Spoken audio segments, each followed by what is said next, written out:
Tonton video ini sampai selesai agar Anda tidak gagal paham.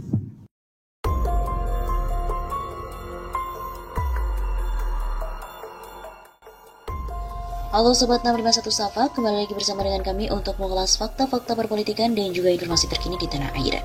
Berita kali ini datang dari salah satu paranormal yang meramalkan tahun 2022 terdapat pentolan buzzer RP yang mati mengenaskan. Siapakah dia? Terdapat pentolan buzzer RP yang mati mengenaskan pada tahun 2022. Kematiannya disambut gembira seluruh pengguna media sosial dan rakyat Indonesia. Demikian yang dikatakan praktisi spiritual Ki Surau dalam pernyataan kepada redaksi suaranasional.com pada Rabu 15 Desember kemarin. Pentolan buzzer RP yang mati mengenaskan juga ditinggalkan rekan-rekannya. Begitu ungkapnya. Kata Ki Surau lagi, pentolan buzzer RP yang mati pada 2022 terkenal kebal hukum dan selalu membuat kegaduhan di Indonesia. Kematian pentolan buzzer RP tidak membuat jeda buzzer RP lainnya. Menurut Ki Surau lagi, alam akan memberikan hukuman pada para buzzer RP yang telah membuat kegaduhan di negeri ini. Jangan dikira para buzzer RP itu gembira, justru dalam hatinya ada rasa takut dan juga kegelisahan, ungkap Ki Surau.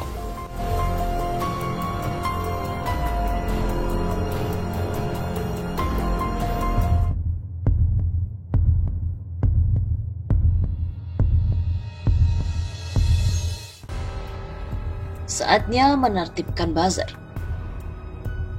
Tingkah buzzer pendukung Presiden Joko Widodo makin lama makin membahayakan demokrasi di negeri ini.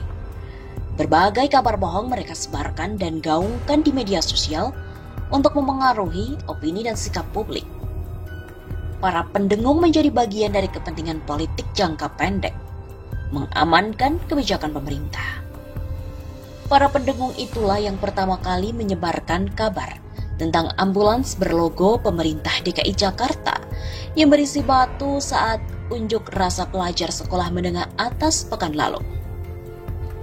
Terekam oleh Drone Emprit, aplikasi pemantau percakapan di dunia maya. Cuitan mereka itu lebih cepat, beberapa jam dibanding dengan akun resmi TMC Polda Metro Jaya. Sebagian diantaranya mengolok-olok Gubernur DKI Jakarta Anies Baswedan yang mereka perangi sejak pemilihan Gubernur DKI 2017. Belakangan, polisi menyatakan kabar itu tidak benar. Sesungguhnya, para buzzer ini adalah produk gagal dari era kebebasan berpendapat. Memanfaatkan kemampuan menulis, sebagian di antara buzzer Jokowi adalah bekas wartawan dan fanatisme pembacanya. Mereka mengemas kabar bohong sedemikian rupa sehingga terlihat benar. Kadang pun disertakan pula bumbu berdasarkan sumber intelijen. Diterpa arus informasi yang masif dari para pendengung yang saling menggaungkan pesan, para pendukung Jokowi yang tidak melakukan verifikasi ikut-ikutan mendukung sikap tersebut dan menghujat mereka yang berbeda pandangan. Para pendukung agaknya punya hubungan kuat dengan penguasa dan aparat negara. Mereka bisa dengan mudah mendapatkan profil pihak yang dianggap sebagai lawan, seperti kartu tanda penduduk, nomor telepon, bahkan jenis telepon seluler yang digunakan. Dukungan pemerintah kepada buzzer pun terlihat dengan pemberangusan akun-akun yang punya sikap berbeda, yang dituding menyebarkan kabar-kabar bohong. Kolaborasi para buzzer dengan aparat negara ini pada akhirnya memperkuat kartel kekuasaan yang memberangus kebebasan berpendapat dan berbicara. Presiden Jokowi harus segera menertibkan para buzzer yang sulit dipercaya keberadaannya. Tidak Presiden ketahui jika bukan dia yang mengendalikannya. Tanpa mereka pun Jokowi sebenarnya tak perlu khawatir terhadap berbagai serangan di media sosial.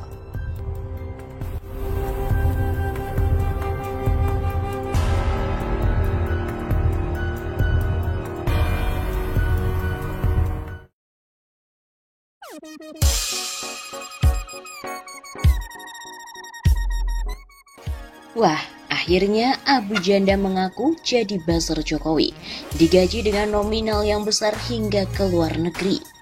Permadi Arya mengaku mulai giat di media sosial sejak 2015. Lewat nama fiksi Abu Janda, dia membuat beragam parodi untuk melawan terorisme, ISIS, dan radikalisme yang berkembang khususnya di media sosial. Tak hanya itu, belakangan ini dia juga aktif menyerang balik pihak-pihak yang dianggapnya kerap menyerang Presiden Jokowi. Simpati itu tumbuh karena dia melihat Jokowi sebagai figur yang paling banyak difitnah sejak Pilpres 2014. Pak Jokowi itu calon presiden yang paling banyak difitnah dalam sejarah politik Indonesia. Katanya seperti dikutip dalam blak-blakan yang tayang di Detikcom Senin 1 Februari.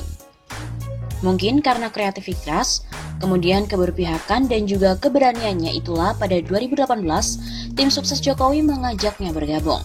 Dia menjadi influencer atau orang awam kerap menyamakannya dengan buzzer selama kampanye Pilpres 2019. Permadi Arya alias Abu Janda ini mengaku dibayar bulanan dengan nominal yang besar, tapi dia tak menyebut berapa besaran rupiah yang diterimanya itu. Pokoknya ya benar-benar jackpot, itu istilahnya ya disitulah. Sebelum-sebelumnya, asal bisa makan mah syukur, kata Permadi Arya berseloroh. Selain honor bulanan, selama kampanye dia juga ikut keliling ke berbagai kota di tanah air, bahkan hingga ke luar negeri. Saya pernah diminta jadi pembicara dalam kampanye di Hong Kong dan juga Jepang, ujar lulusan University of Wolverhampton, Inggris itu. Tapi begitu Pilpres selesai, Permadi menegaskan kontrak dia dengan tim sukses Jokowi pun berakhir. Tapi terus dipelintir kemana-mana seolah masih tetap jadi buzzer. Itu enggak bener, kita dah dibubarin. Karena telah menerima honor bulanan yang besar, Permadi Arya mafhum bila dirinya kemudian tak pernah ditawari untuk menjadi komisaris di BUMN seperti anggota tim sukses yang lainnya. Abu Janda pun juga mengaku meraih jackpot berkat jadi buzzer Jokowi.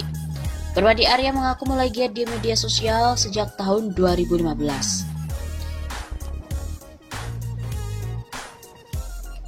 Permadi Arya pun juga mengaku benar-benar jackpot ketika menjadi buzzer Jokowi. Karena sebelum-sebelumnya ia mengatakan bisa makan pun sudah bersyukur. Abu Janda yang mengaku dapat jackpot ketika menjadi buzzer untuk tim Jokowi pun akhirnya mendapatkan komentar dari ex-elit TKN Jokowi Ma'ruf dan mereka baru mengetahui bahwa buzzer Jokowi mendapatkan duit. Wah, itu nggak tahu saya. Kami di TKN saja nggak dapat honor, nggak dapat gaji. Jadi kita nggak tahu, kalaupun itu Abu Janda direkrut, bisa jadi bukan TKN yang merekrut. Bisa jadi salah satu relawan yang merekrut karena di bawah TKN itu banyak relawan. Itu kita nggak tahu, kata ex-wakil direktur saksi TKN Ahmad Baidowi kepada wartawan pada hari Senin 1 Februari. Awi, sapaan Baidowi, mengaku tak digaji selama menjadi wadir saksi TKN Jokowi. Dia menegaskan TKN bersifat sukarelawan. Lebih jauh, Awi juga mengaku tidak mengetahui nomenklatur buzzer Jokowi di dalam struktur tim sukses. Dia menyebut ada kemungkinan Abu Janda bekerja di bawah relawan Jokowi, bukan di struktur TKN.